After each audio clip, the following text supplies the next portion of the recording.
El silencio interno. Carlos Castaneda. Introducción. El conocimiento silencioso fue una faceta entera en la vida y actividades de los chamanes o brujos que vivieron en México en tiempos antiguos. De acuerdo con don Juan Matus, el maestro chamán que me introdujo al mundo cognoscitivo de los chamanes, el conocimiento silencioso era el resultado más codiciado por ellos, y lo buscaban a través de cada una de sus acciones y pensamientos. Don Juan definió el conocimiento silencioso como un estado de la conciencia humana en el que todo lo que es pertinente al hombre es instantáneamente revelado, no a la mente o al intelecto, sino al ser total. Explicó que existe una banda de energía en el universo que los chamanes llaman la banda del hombre, y que dicha banda está presente en los seres humanos. Me aseguró que para los chamanes videntes, quienes ven directamente cómo fluye la energía en el universo, y que pueden ver al ser humano como un conglomerado de campos energéticos en forma de una esfera luminosa, la banda del hombre es un borde de luminosidad compacta que corta transversalmente la esfera luminosa en un ángulo de izquierda a derecha. La totalidad de la esfera luminosa es del tamaño de los brazos extendidos hacia los lados y hacia arriba. Y en esa esfera luminosa, la banda del hombre mide quizá alrededor de 30 centímetros de ancho. El conocimiento silencioso, explicó don Juan, es la interacción de energía dentro de esa banda. Una interacción que es instantáneamente obvia para el chamán que ha logrado alcanzar el silencio interno. Don Juan dijo que el hombre común y corriente tiene una noción vaga de esa interacción energética. El hombre la intuye y trata de deducir su funcionamiento, de descubrir sus permutaciones. Por otro lado, un chamán recibe una descarga de la totalidad de esta interacción en cualquier momento en que la ejecución de esta interacción sea solicitada. Don Juan me aseguró que el preludio al conocimiento silencioso es un estado de la percepción humana que los chamanes llaman el silencio interno, un estado libre de pensamientos y verbalizaciones silenciosas, al que los chamanes llaman el diálogo interno.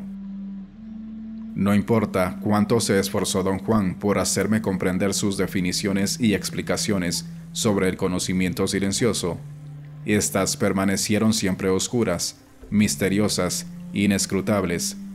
En su esfuerzo por aclarar aún más este punto, don Juan me dio una serie de ejemplos concretos del conocimiento silencioso. El que más me gustó, debido a su alcance y a su pertinencia, es algo que él llamaba los lectores del infinito. Los lectores del infinito es algo que suena como una metáfora, pero que es más bien una descripción fenomenológica que don Juan usaba para describir una condición perceptiva chamánica. Me dijo que esta condición chamánica concordaba con las metas y las expectativas del hombre de hoy en día, y que el hombre del siglo XX es un lector que lee textos con una predilección especial. Tales textos pueden tener el formato de un libro, un escrito de computadora, un manual, literatura, descripciones técnicas, etc. En su búsqueda continua por encontrar soluciones y respuestas a sus indagaciones, los chamanes del México antiguo descubrieron que cuando se alcanza el silencio interno, la conciencia del hombre puede dar fácilmente un salto a la percepción directa de la energía reflejada en cualquier horizonte dado. Ellos usaban el cielo como horizonte, así como las montañas, o en un espacio más reducido, las paredes de sus moradas. Eran capaces de ver energía reflejada en esos horizontes, como si estuvieran viendo una película. Describieron concisamente este fenómeno como la visualización de la energía con apariencia de un matiz, para ser precisos, un punto rojizo en el horizonte, color rojo granada. Lo llamaron el manchón color granada. Esos chamanes aseguraban que en un momento dado, ese manchón de color granada explotaba y se convertía en imágenes que ellos veían como si estuvieran realmente viendo una película. Este logro perceptivo los convirtió en lo que ellos llamaron espectadores del infinito. Don Juan creía que en mi caso era más apropiado considerar leer el infinito en lugar de verlo, ya que yo era dado a leer con la misma pasión, si no es que con más, que lo que los chamanes del México antiguo eran dados a ver. Don Juan dejó perfectamente claro que ser un lector del infinito no quiere decir leer energía como si uno leyera un periódico, sino que las palabras se formulan con toda claridad a medida que uno las lee, como si una palabra llevara a otra, formando conceptos totales que se manifiestan y luego se desvanecen. El arte de los chamanes es tener la habilidad de reunir y preservar estos conceptos antes de que se olviden al ser reemplazados por nuevas palabras, con los conceptos nuevos de un flujo interminable. Don Juan continuó explicando que los chamanes que vivieron en México en tiempos remotos y que establecieron su linaje fueron capaces de alcanzar el conocimiento silencioso después de haber entrado en su matriz, el silencio interno. Dijo que el silencio interno era un logro de tan tremenda importancia que lo consideraban la condición esencial del chamanismo. Don Juan puso tal énfasis en este silencio que mi ambición era alcanzarlo. Quería llegar al silencio interno de inmediato. Sentía que no tenía un solo instante que perder. Cuando le pedí a Don Juan que me diera una explicación concisa de los procedimientos a seguir, se rió de mí. Aventurarse en el mundo de los chamanes, dijo, no es como aprender a manejar un automóvil. Uno necesita manuales e instrucciones para manejar un auto. Para alcanzar el silencio interno, uno necesita intentarlo. Pero, ¿cómo puedo intentarlo?, insistí. La única manera en que puedes intentarlo es intentándolo, declaró. Una de las cosas más difíciles de aceptar para el hombre de hoy en día es la ausencia de procedimientos. En la actualidad, el ser humano parece estar bajo el poder de manuales, prácticas, métodos, pasos a seguir. El hombre de hoy en día toma notas incesantemente, hace diagramas, y está profundamente involucrado en saber cómo. Pero en el mundo de los chamanes, dijo Don Juan, los procedimientos y los rituales son meros instrumentos para atraer y enfocar la atención. Son artificios que se usan para forzar el enfoque de nuestro interés y determinación. No tienen ningún otro valor. Don Juan creía que al hombre moderno le encantan las palabras, como si retuviese un sentimiento que ha sobrevivido hasta hoy, de lo significativo que fue para él hablar por primera vez. Esto parece explicar su intenso énfasis en la palabra. Las encantaciones verbales parecen ser un retroceso a ese estado de enamoramiento con las palabras. Los chamanes creen que una larga serie de palabras, dichas en voz alta, deben haber ejercido un poder mesmérico.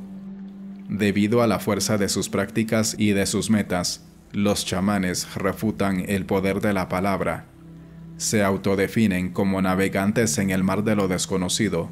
Para ellos, la navegación es un hecho práctico, y navegar quiere decir moverse de un mundo a otro sin perder sobriedad, sin perder fuerza, y para lograr realizar esta hazaña de navegación, no puede haber procedimientos o pasos a seguir, sino un solo acto abstracto que define todo, el acto de reforzar nuestro lazo con la fuerza que se extiende a través del universo, una fuerza que los chamanes llaman el intento.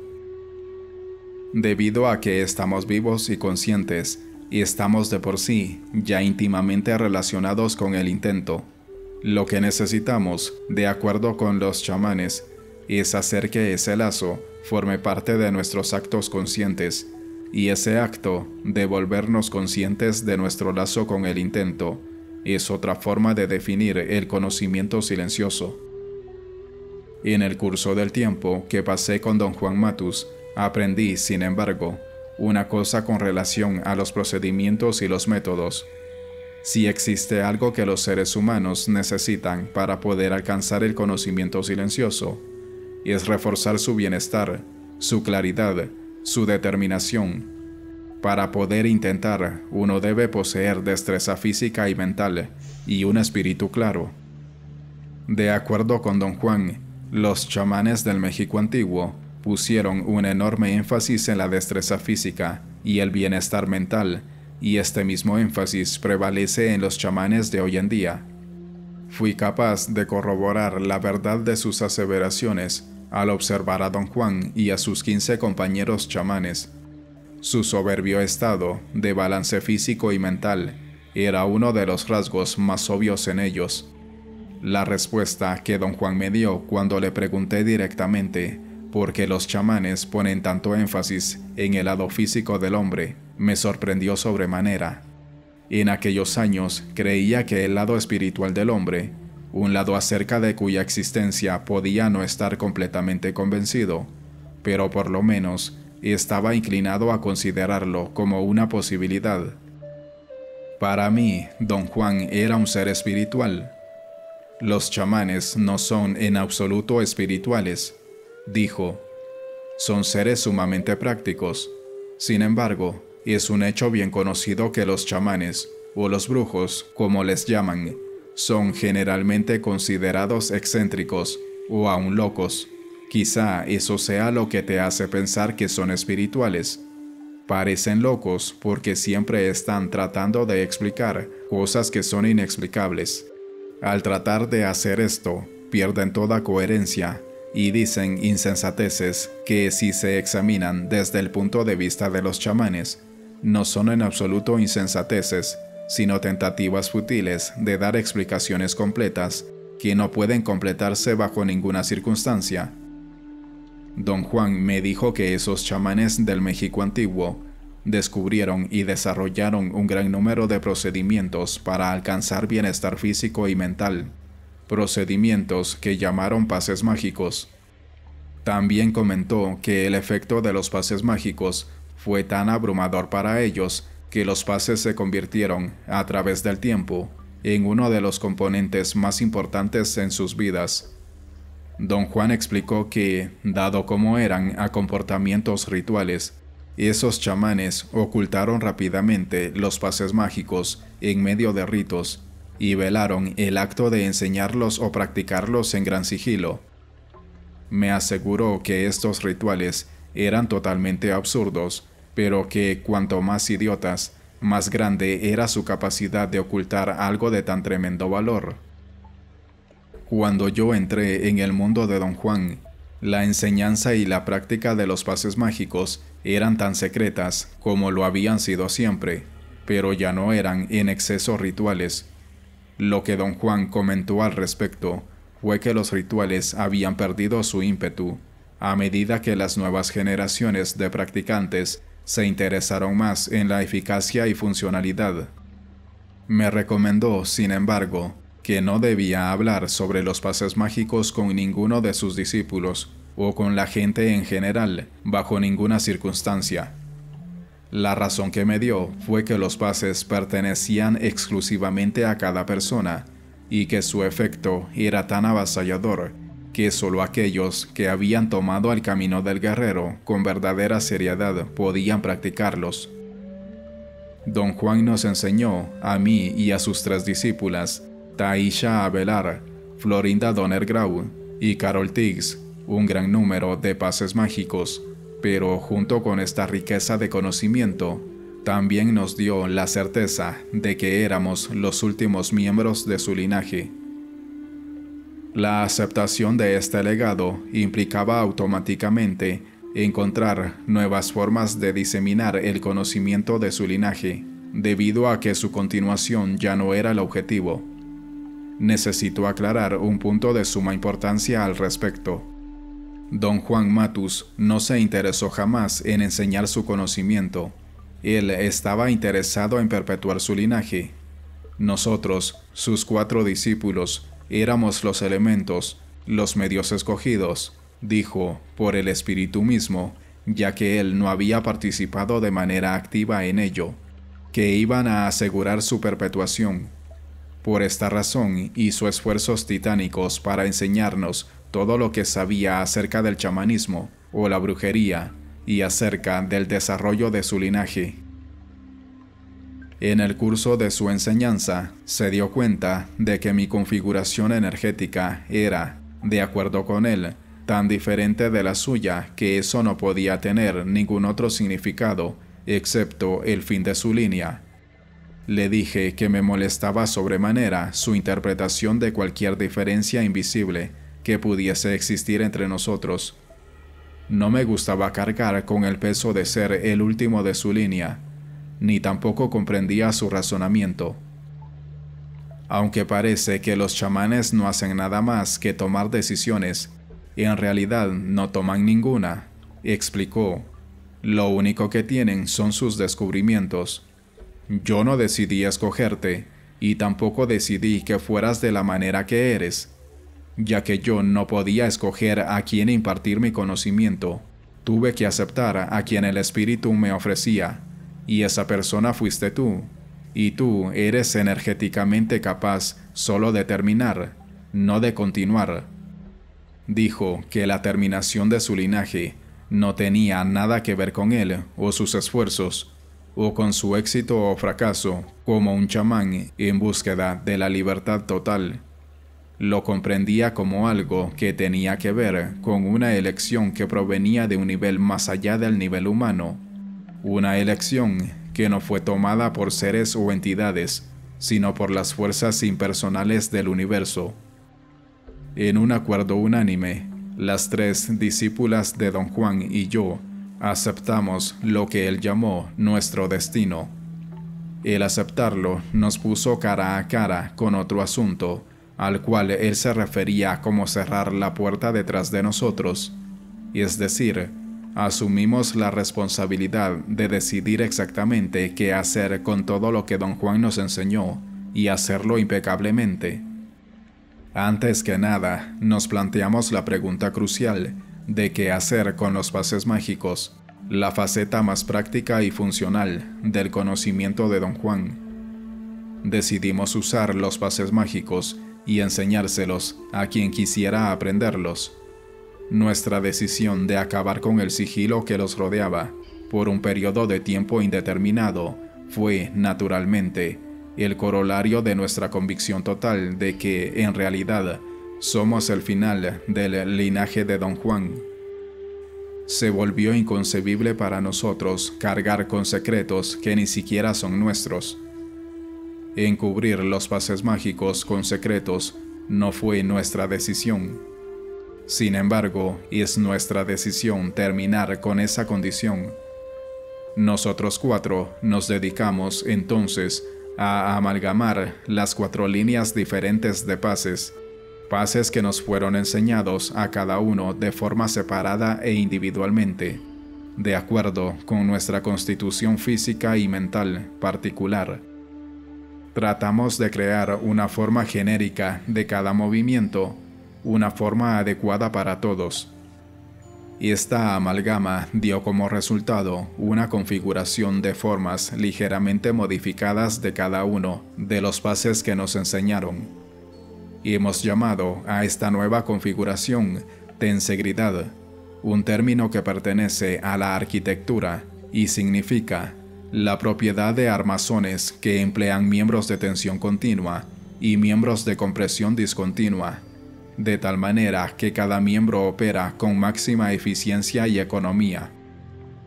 Para explicar qué son los pases mágicos descubiertos por los chamanes de la antigüedad, como Don Juan los llamaba, quisiera aclarar los tiempos antiguos. Para Don Juan esto significaba un tiempo de 7.000 a 10.000 años atrás, una cifra que parece en cierta forma incongruente si se examina desde el punto de vista de los esquemas clasificatorios de los eruditos de hoy en día. Cuando confronté a Don Juan con la discrepancia entre sus cálculos y los que yo consideraba ser un cálculo más realista, se mantuvo firme en su convicción. Él creía que era un hecho que la gente que vivió en el Nuevo Mundo de 7000 a 10.000 años atrás estaba profundamente interesada en asuntos del universo y de la percepción, asuntos que el hombre moderno no ha empezado ni siquiera a sondear.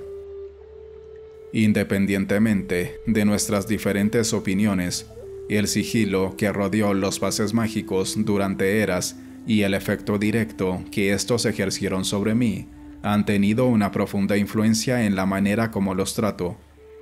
Lo que estoy presentando en este trabajo es una reflexión íntima de esta influencia. Me siento obligado a elucidar este tema siguiendo estrictamente la forma en que me fue presentado. Para poder hacer esto, necesito regresar a los inicios de mi aprendizaje con Don Juan Matus.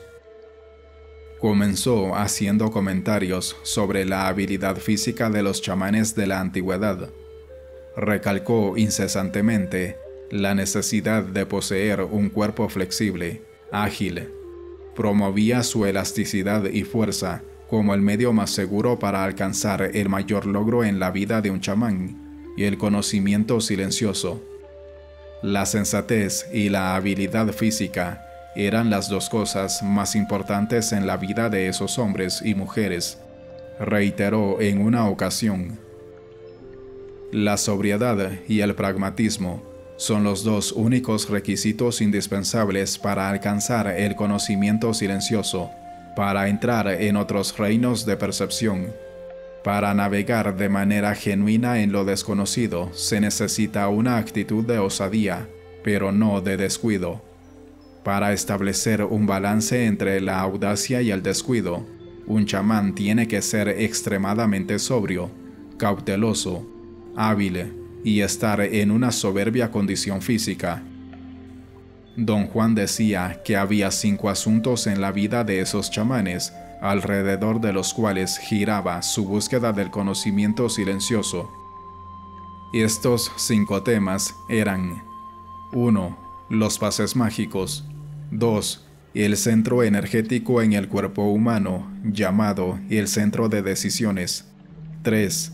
La recapitulación, el medio para acrecentar el alcance de la conciencia humana. 4. El ensueño, el verdadero arte de romper los parámetros de la percepción normal. 5. El silencio interno, el estado de la percepción humana desde el cual esos chamanes realizaban cada uno de sus logros perceptivos.